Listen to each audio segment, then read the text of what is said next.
વાત રાજકોટની કરીશું, જ્યાં જિલ્લા પંચાયત સ્થળાંતર કૌભાંડની આશંકા છે અને જિલ્લા પંચાયત પ્રમુખ પ્રવીણાબેન ખુલાસો કરશે. કઈ એજન્સીએ કામ કર્યું તેની માહિતી આપશે.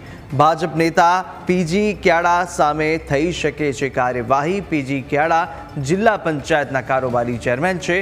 જિલ્લા પંચાયત સ્થળાંતર પાછળ 70 લાખનો ખર્ચ કરાયો છે. ત્યારે સ્થળાંતર માટે જિલ્લા પંચાયતે 19 લાખ ચૂકવી પણ દીધા અને વિકાસ કમિશનરે બિલ અટકાવી દીધા છે. તો આ અત્યારે નવ કૌભાંડ સામે આવે છે અને તેને લઈને અત્યારે અનેક ચર્ચાઓએ શરૂ થઈ ચૂકી છે. ત્યારે રાજકોટ જિલ્લા પંચાયત સ્થળાંતર કૌભાંડની વધુ આશંકા છે અને તેને લઈને વધુ માહિતી મેળવીશું. સંવાદદાતા ઋષિ આપણી સાથે સીધા જોડાઈ ચૂક્યા છે. ઋષિ, જે રીતે જિલ્લા પંચાયત સ્થળાંતર કૌભાંડની આશંકાને તેને લઈને હવે કાર્યવાહી પણ થશે, કયા કયા નામો સામે આવી શકે છે, કઈ દિશામાં અત્યારે તપાસ થઈ રહી છે?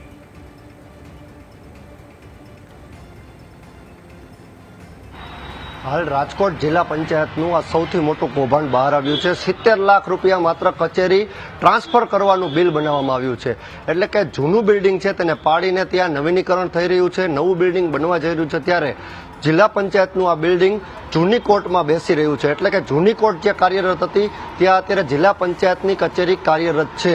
હાલ માત્ર સામાન ફેરવવાનો 70 લાખ રૂપિયા બિલ દર્શાવવામાં આવ્યું છે અને સાથે અન્ય વાત કરવામાં આવે તો ત્યાં બાથરૂમ છે, એટલે કે કોમન ટોયલેટ, તેની સાફ સફાઈ અને તેનો મેન્ટેનન્સ ખર્ચ 16,35,000, સાથે કોમ્પ્યુટર અને રેકોર્ડના ટ્રાન્સફરનો ખર્ચ 16 લાખ રૂપિયા.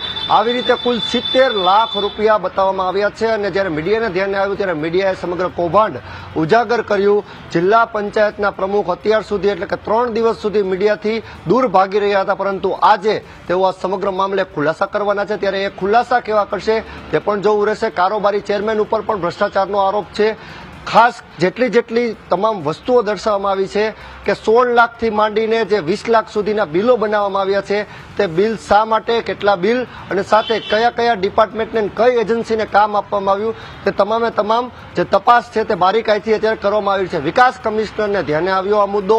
19 લાખ રૂપિયા તો જિલ્લા પંચાયતે કાંઈ પણ વિચાર્યા વગર ચૂકવી પણ દીધા.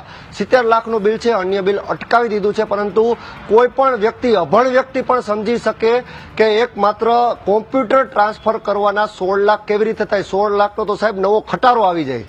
આ પ્રકારનું કૌભાંડ રાજકોટ જિલ્લા પંચાયતમાં જ્યારે બહાર આવ્યું છે ત્યારે પ્રમુખ આ મામલે અનેક ખુલાસા કરવા જઈ રહ્યા છે. જી બિલકુલ ઋષિ, માહિતી સાથે જોડાવા બદલ આપનો આભાર. તો આ કૌભાંડની આશંકાને તેને લઈને પણ તપાસ થઈ જશે, કારણ કે જિલ્લા પંચાયત પ્રમુખ પ્રવીણાબેન આ કૌભાંડ અંગે ખુલાસો કરવાના છે અને કઈ એજન્સી દ્વારા આ કામ કરાયું છે તેની પણ માહિતી તેઓ આપવાના છે અને હવે તપાસની દિશા કઈ દિશામાં જાય છે તે પણ જોઈ રહેશે.